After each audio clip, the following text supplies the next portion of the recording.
If you like yam porridge but you always feel like you need to add some sugar to make it sweet, or you would simply just love to make sweet porridge with no sugar added, then this video is for you. Hello everyone, welcome back to my channel, or welcome if it's your first time here. As you already know, I don't like to waste any time, so let's get cooking. I'm going to add about half a cup of palm oil into a pan and I'll heat that up. I'm not bleaching, I'm just going to heat it up. I've added my pepper mix after heating the palm oil, and in that pepper mix I have Scotch bonnet, that is atarodo. I have a bit of tatashe and of course lots of onions. I'm adding stock cubes now and of course salt. I'm going to stir this together and I'm going to cover to cook for about 5 to 7 minutes until the oil floats to the top. If you haven't subscribed to my channel, please do that now so you can see all my delicious recipes. The stew is well fried now, and it's a good time to add the yam, which I cut into cubes. I already washed this, and I'm going to add some sweet potatoes. This will make all the difference.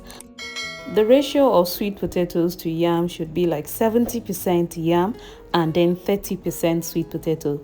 We just want to use this to sweeten this porridge, and you know sweet potato is highly nutritious, so it's way better than sugar.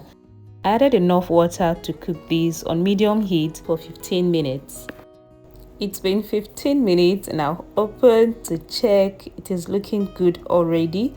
So I'm just going to use my spoon to mash it. Of course, the sweet potatoes, which usually get done on time, will not need a lot of effort to break apart. By this time, they were already falling apart on their own without a lot of effort from me. So they will form this nice slurry that will give you that sweet taste. I covered for a bit more because the yams weren't quite soft enough for me.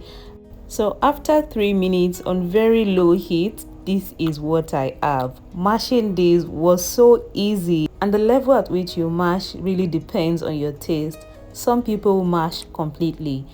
I like to do it halfway like this so I can still get some yam chunks, and my children will not eat it if I mash it completely.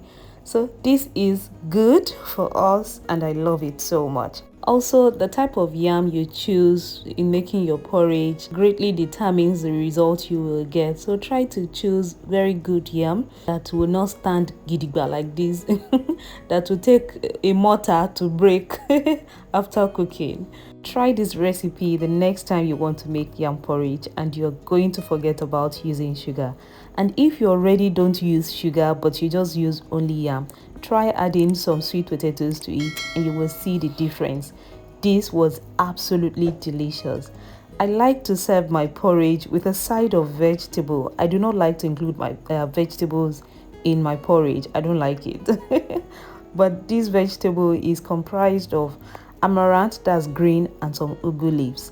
Please let me know if you like this recipe by clicking the like button and also typing in the comments. Thank you so much for watching today's video. I will see you soon with another fantastic recipe. Take care and bye bye.